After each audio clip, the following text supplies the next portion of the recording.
عید الاضحیٰ۔ ہم اس وقت اجتماعی قربانی کے حوالے سے اپنے جانور بک کرنے کے لیے آئے ہوئے ہیں، جیسا کہ آپ دیکھ رہے ہیں، اور آپ دنیا میں کہیں بھی ہوں، آپ اپنی قربانی کا جانور ہماری ویب سائٹ کے ذریعے بک کروا سکتے ہیں۔ آپ یو ایس میں ہیں، یو کے میں ہیں، یورپ میں ہیں، کہیں بھی ہیں، آپ ویب سائٹ وزٹ کریں اور اپنی قربانی کا جانور بک کرائیں۔ ہمارے دوست ہمارے ساتھ ہیں، بڑی پیاری روایت بیان کرنے لگا ہوں کہ نبی کریم صلی اللہ علیہ وسلم نے فرمایا جب لوگوں کو قبروں سے قیامت کے دن اٹھایا جائے گا تو اللہ تعالیٰ فرشتوں کو حکم دے گا۔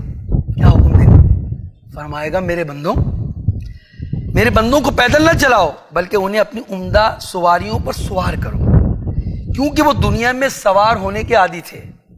ابتدا میں والد کے پشت ان کی سواری تھی، پھر ماں کا پیٹ ان کی سواری تھی، پھر جب ان کی ماں نے ان کو جنا تو ان کی ماں کی گود ان کی سواری تھی۔ مدت رضاعت کے مکمل ہونے تک ان کے پاس یہ سواری رہی۔ بچہ جب تک دودھ پیتا رہتا ہے ماں کی گود اس کی سواری ہے، پھر ان کے باپ کی گردن ان کی سواری تھی، پھر خشکی میں سفر کرنے کے لیے ان کے پاس گھوڑے اور خچر سواری تھی، اور دریاؤں اور سمندروں میں کشتیاں اور ڈونگے ان کے مراکب تھے۔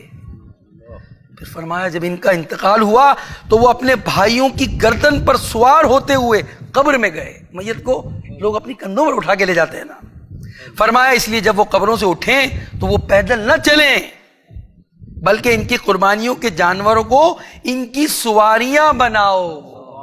سبحان اللہ۔ پہلے ہم نے حدیث سنی کہ یہ جو جانور ہوں گے یہ پل صراط پر ہماری سواریاں ہوں گے، اور اللہ تعالیٰ فرماتا ہے جس دن ہم پرہیزگاروں کو رحمان کی طرف لے جائیں گے مہمان بنا کر، راہ خدا میں اپنی قربانی کے جانور فربہ پیش کریں، دعوت اسلامی کے ذریعے اپنی قربانیاں کروائیں، اور دعوت اسلامی کے ذریعے اپنی قربانیاں بک کروائیں۔